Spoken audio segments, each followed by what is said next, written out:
All right, we're chatting with Robert Tuchman. He's the co-founder of Amaze Media Labs. Is a company that does a lot of work in podcasting, production, expansion, growth, a lot of branded podcasting work. He is also the host of How Success Happens podcast with Entrepreneur Magazine. And more importantly, his Amaze Media Labs has just unveiled a brand new product that I think lots of podcasters are going to find very intriguing. That is called Trailergram. You can check it out at trailergram.co. And we're going to learn more about it right now. Robert, thanks for joining us. Matthew, thanks so much for having me on. It's definitely an honor. It is a great pleasure to meet someone who's coming out with something so innovative and interesting for the podcasting space. So before we dive into Trailergram, just quickly tell us a little bit about Amaze Media Labs and what you guys do in the podcasting space. Yeah, thanks for asking. We really, or myself and my partners, we started this business, as you mentioned. I host a show called How Success Happens for Entrepreneur, and I'd have a lot of interviews with people who own big companies or started companies, like Warby Parker or Lululemon. And I'd always wonder why they didn't have their own podcast at the time. And went to a couple of my partners, and we started a business to create podcasts for companies. And, we found the right help, production people, and we really just took off. This was during, right at COVID hitting. And it was a good time for people looking who had money to spend, at least on events which weren't happening. And instead, they could get their message across through podcasting. So we started the business. And then the one issue we fell into or found out about very early on was that discoverability, even if you're doing a podcast for a Ford Motor Company or a Pfizer, whoever it might be, whether it's any, celebrity wise, it's very difficult to find, and then really difficult to build audience. And that kind of put us and set us on a journey to really feel we needed to create a tech, if we wanted to stay in business longer, and if we wanted to do second seasons and third seasons, we had to figure out a way to have podcast growth. Well, and so you've come up with this platform, Trailergram. And, traditionally when people thinking about how to grow their podcast, right, there's post about it on social media, go find, the people in your niche and various business groups or Facebook groups or, the other big thing is always, advertise on other podcasts that are related to your space. The one thing that I've always found tricky, and I think you guys address really nicely, is how to advertise a podcast, right? Like via Google ads, let's say, or even Facebook ads. A lot of those platforms just don't feel very successful because you're missing the most important component, which is the ability to listen. But you guys have kind of solved that puzzle. So tell us what Trailergram does and how podcasters would be using it. Matt, you're exactly right. I mean, that is the issue. And when we got into this, and I learned very quickly having my own podcast, even when I had these celebrity guests on who would post, on Instagram or wherever, no one was clicking off, or putting it on LinkedIn and listening to the podcast. I had clients that were putting it on billboards in Times Square, literally their podcast. And we realized that very quickly that, or as I said, that there are very few things that you could do to grow your audience if you're not using technology, and even paid media, just doing Google AdWords. So really what the concept of Trailergram came out of or from my partner, Brett Sklar, and our engineers.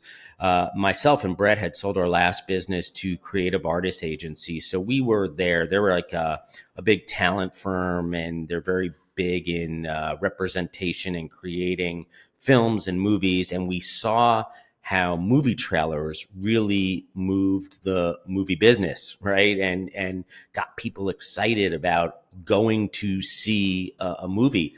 And Brett's idea was, what about trailers basically for podcasts? Now, obviously, what we came up with was very interesting. And with the team of engineers, what really we're doing, or what we do, is that we take a trailer, right? And we basically have our own DSP, and the DSP is global. It's pretty much anywhere but China, but we target, specific areas, like it could be North America or the United States. And all of the partners or publishers in our DSP are brand friendly, websites like ESPN or WebMD. And how it works is, what we do is, let's say you're reading an article, for instance, on the New York Jets. And I only bring that up because I'm a Jets fan, and I'm Oh, miserable. you can And see my Jets thing behind I me. didn't even, that's Oh, it. just Oh, got a no. Oh, comment. geez. We might ruin this whole podcast. We'll commiserate offline about that. So let's say you're reading an article, which I read plenty of, unfortunately, on the Jets, and what on ESPN. And then all of a sudden, because of our it's our DSP, and we can place this podcast trailer next to contextually relevant content. Let's say the podcast is about the New York Jets. And then we can even target specifically through machine learning and AI, the target demographic of our of the listener. And if it finds, you're a Jets fan, you're an NFL fan, you're obviously reading an article about them, the trailer pops up next to the article. And then the unique thing about this is that what we do is, basically, there's an opportunity, and usually the trailers are, 30 to 60 seconds long. It gets you excited, just like, you go to a movie and you see a film trailer and you're like, I want to go see that movie, right? They don't show you the whole movie. And basically what happens is, what's very unique about this product is that it gives you an option to subscribe to basically receive push notifications about the podcast. So the nice thing is, it's a mostly mobile environment. And if you are, you might have a lunch to go to in 10 minutes, and you just read that article, or dinner, or meeting a friend, what you do is you subscribe right then and there. You can subscribe to get push notifications. So the next day you receive a push notification on your phone, whether, it's iOS or Android. And basically it shows you the podcast, where you can just click and go listen to it. At the same time, now, you don't have to subscribe to receive push notifications.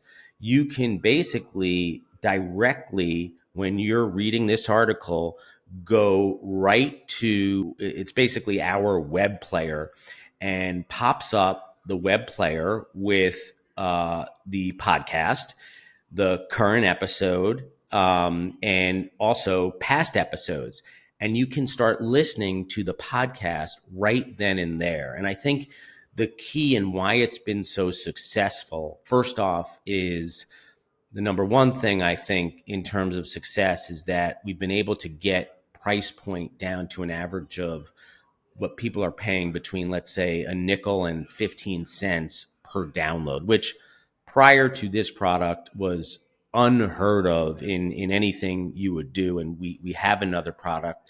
But in any case, that was one of the greatest parts about it. Secondly, which I think is most important, and I think the most important for our entire industry, because this is the problem within, I think, and I'm a newbie. You've been doing it a long time.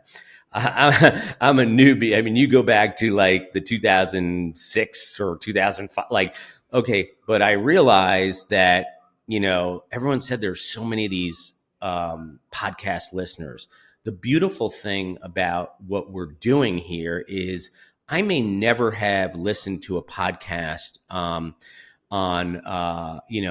Apple or Spotify or any of the other platforms, but I just read an article, I just clicked on to something, and all of a sudden I'm listening to a podcast. And that's the beauty, I think, as a whole for the industry, is just the growth that we hope to bring, because I think it's very difficult with everything else out there, and we've talked about it, whether it's social media and putting a link on LinkedIn or Instagram. No one's clicking off. I hear an ad, and I hate to say it, but like, you hear an ad on, you're listening to a podcast. I have to remember that podcast, because I'm not clicking out of the podcast I'm listening to, you know, unless it's terrible like mine. People might click out and go listen. But like, that's the reason Trailergram has taken off since we launched it at Podcast Movement this past August. It's funny you say that about the social media aspect. A lot of people, they want to advertise on social media. And what I found when working with clients was, if somebody is, like you said, they've got 10 minutes before a meal, maybe they're in the bathroom, whatever they're doing, they're spending time on one of these social platforms.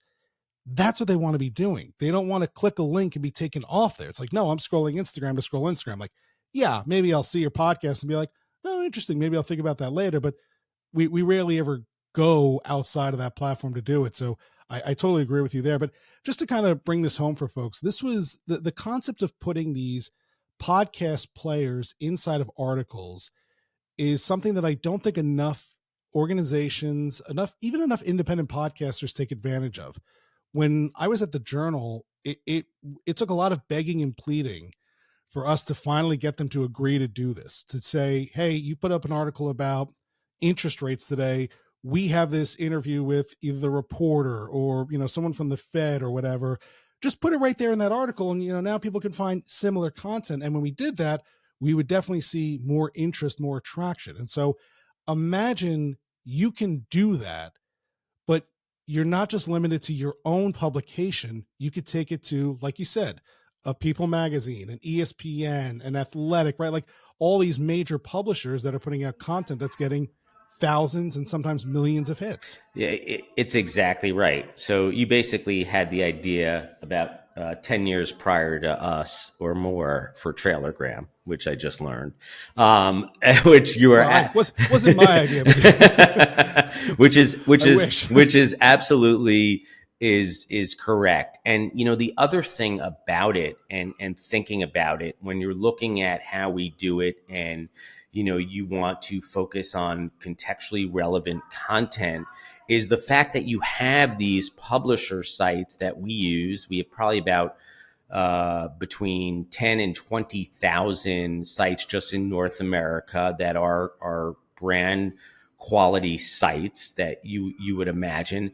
But what we do, and the magic of the engineering behind Trailergram, is really not just, hey, I'm a Jets fan, here's a Jets podcast. I mean, that's a pretty good sign that they might be interested. But we even go further in terms of the engineering capabilities and the machine learning that goes on beyond just putting contextually relevant content next to these articles, and then also getting the data. Where did the majority of people come from, where of listeners who actually then listen to the podcast? And then we can even tell, once they've listened, we've found especially these chronological shows work extremely well.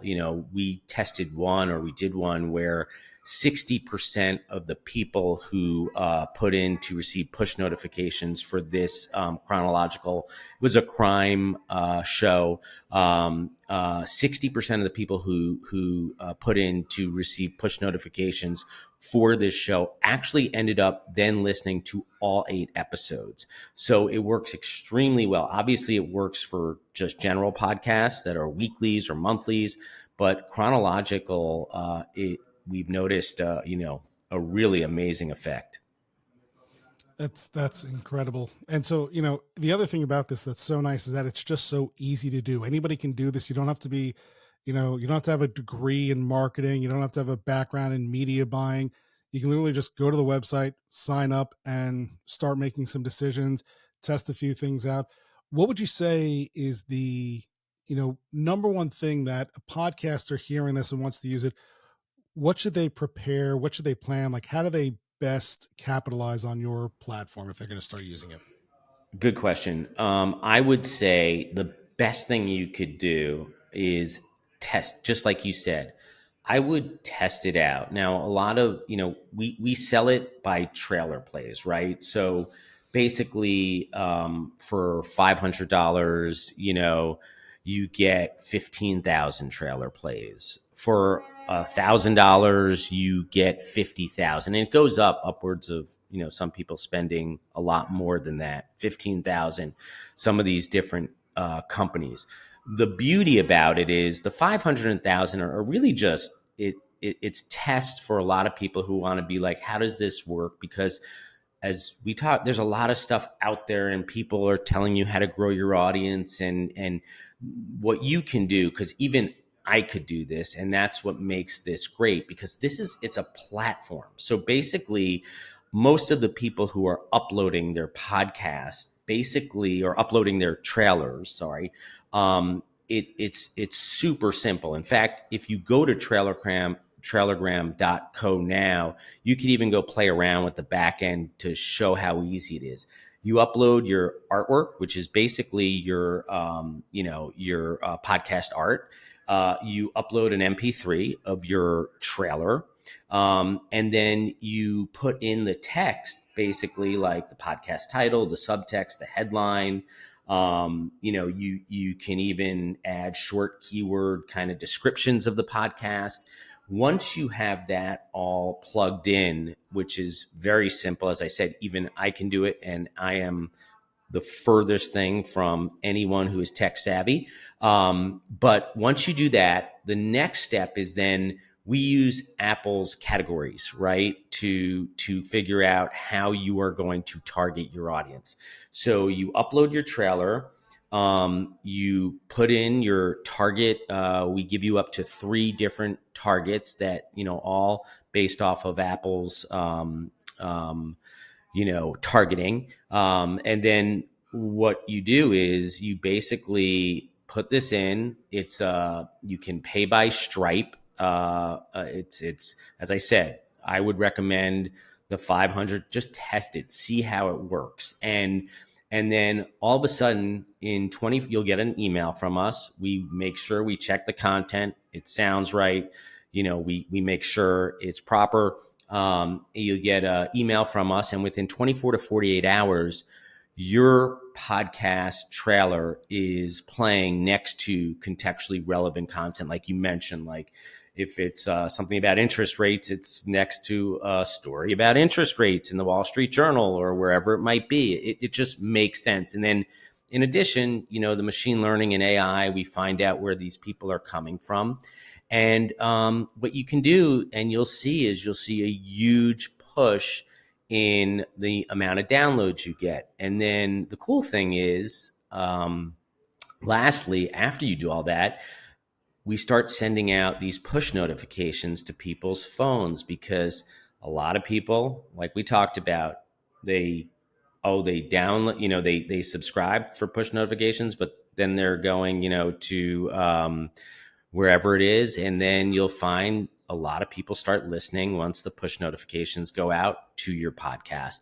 And we keep sending push notifications as new episodes go out. And it tends to work really well for the podcaster who is looking to grow audience. But I will say, listen, it's incredible what it comes to and what the download ends up being, between, I would say on average on the 200 campaigns we've run since September, between 5 and 15 cents. And of course it depends on your content and quality, and the retention is okay. Like it's not this, there's no super, it's not a something that can just all of a sudden turn your show into a best hit. But we can certainly, when you look at the case studies on the website and you see how many downloads you're getting for the price, and you can figure it out when it comes to pennies, it's pretty amazing to get people who actually then go and listen to the podcast.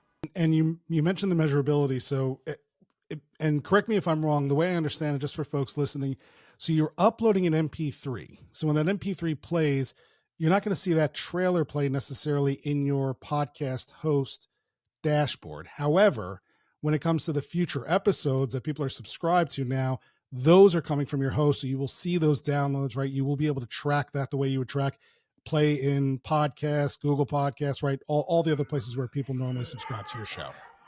That's exactly right. So basically, you will not see the trailer plays. We do have, though. You will have access to. It will show you, or we will show you on our Right. board. You're measuring that.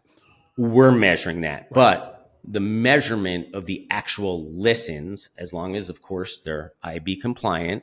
And again, everything for us, we're monitored, or IB Cloudflare. Will show up, as you just said, mostly right now, mobile downloads. In terms of, whether it's coming from, Chrome or wherever it might be, so that is how it works. But you will see them, in your whatever hosting platform you use, you will see the increase in downloads, and that's where you have the access to that. We don't have the access to know exactly how many downloads you got. We just know from our clients that they'll tell us, and we are working on a prefix attribution right now. And hopefully in the next 6 weeks we'll have that, so it just says Trailergram. But as of right now and as of today, you will see the downloads, but they will come up in Chrome or Mozilla or whatever it might be. Whatever browser people are using. So, right, once again, folks, that is trailergram.co. Cannot stress checking it out enough. Of course, we'll have a link to it here in the show notes below. Robert, before we let you go, a couple of questions that we're asking everybody here on the show. I mean, I know you are making big strides in the place of podcast discoverability, but is there any other spots in podcasting where you'd like to see some other types of improvements on the recording side, distribution, even on the listening side? That's a great question, because really for us, what I love about podcasting, and I went to school a long time ago, and I wanted to be a sports reporter on WFAN, and it's a radio station in the New York area for those across the country. Now there's, and at the time there weren't many. Now there's tons of them. And what I just realized, what I loved about Trailergram and this product was that, and why I think this was by far just the biggest need, was I could have incredible content. This show is incredible. It could be, well, except when you have other guests on, not me. But so basically, if no one can discover it or find it, you can't build it. And people have created incredible content. And that's what we're trying to do, is trying to even the playing field. But I would say we've been so focused on audience development and really on this part of the business. The only other aspect I would say is, in terms of actual podcasts, and especially in the business we're in, where it's B2B, and making sure these podcasts are authentic. There's more authenticity, because you get a lot of people nowadays who want to create podcasts, and they have a company, and it's not an advertisement. Podcasting is about conversations and empathy and authenticity. And I think that's really what a lot of folks are learning now, and brands are learning, and companies, where, hey, we can do this, and it's going to be better for you and your product, because people, they're tired of getting sold to. This is more authentic. I want to hear the CEO speak. I want to hear, in a real way, in a real conversation. But there's, for me, I'm a newbie, and sometimes that's a good thing, because in my last business, I was in it for 25 plus years and probably missed so many things that people came in, I remember Jeff Fleur, who started StubHub, and I had my own business, and we were going to partner, and I said no, I missed it. I was too into it. So the interesting thing and the biggest thing is jumping into this business 4+ years ago. I saw it was all audience. It was all discoverability and audience, and that's why that's our primary focus. All right. I see that you're using a Audio Technica AT2020 USB microphone here. One of the things that we do on the show is not just talk about software, but we love talking about hardware and taking tours of other people's studio. Is there a piece of technology that you're looking for, whether it's for your studio or maybe something that you would offer to your clients to get their hands on? Yeah, I think as video becomes more important, I've noticed this, especially with clients who are doing branded podcasts.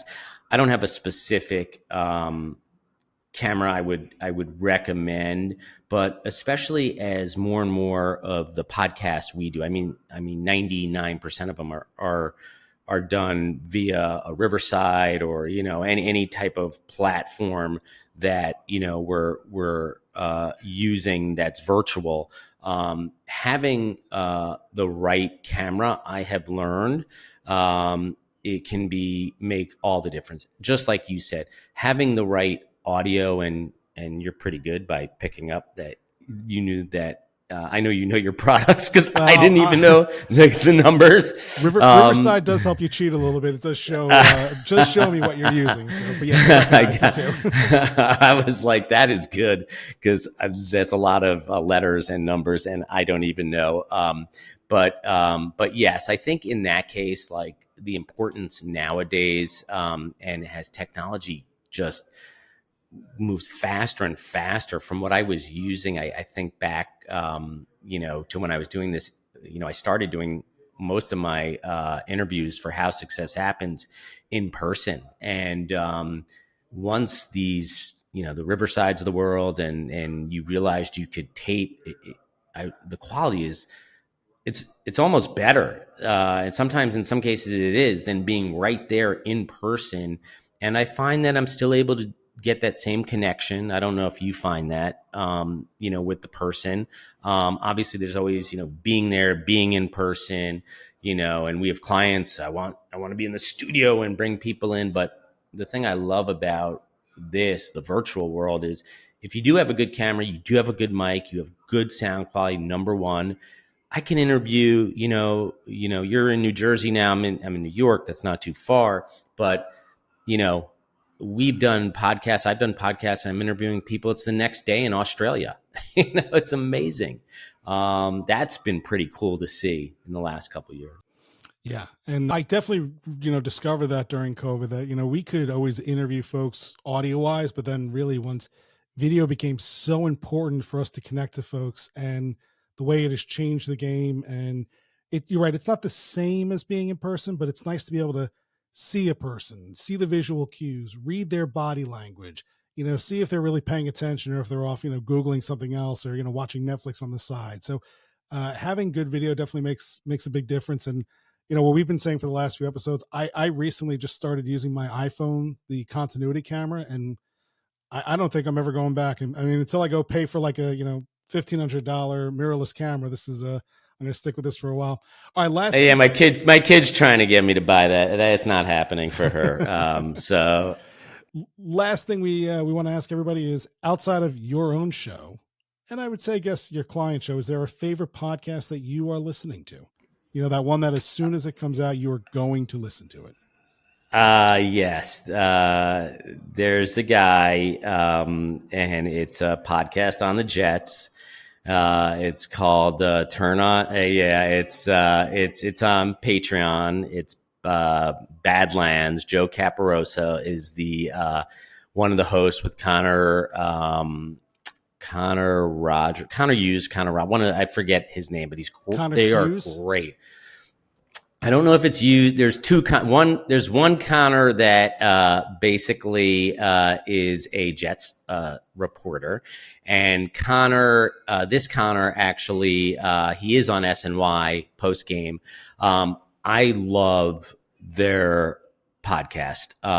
As a diehard Jet fan, and you will know this, it is therapy. After listening to, or watching the Jets lose, in spectacular fashion or just be miserable. Or this is therapy for me, and it is the minute it comes out, I basically, Patreon alerts me. I go on there, I click, and as long as I don't have anything doing, I listen, or I save it for like, oh, this is like, I don't want to show you how sad my life is, but like, this is my Friday night. Like, this is going to be fun. Like, but they've been extremely helpful. That by far, their platform, and they have a few different shows now and people, but Joe and Connor are absolutely fantastic. Excellent. Well, I'll have to check it out. I honestly, my feeling is when the Jets games are over, I don't want to see from them again. And then Sunday rolls around, I'm like, oh, I'm so excited, and that's our life. No, I tend to listen when it. The problem is with the shows they come out with that are like prepping for the game when, like it's early in the season and they're still like, Hope. in it.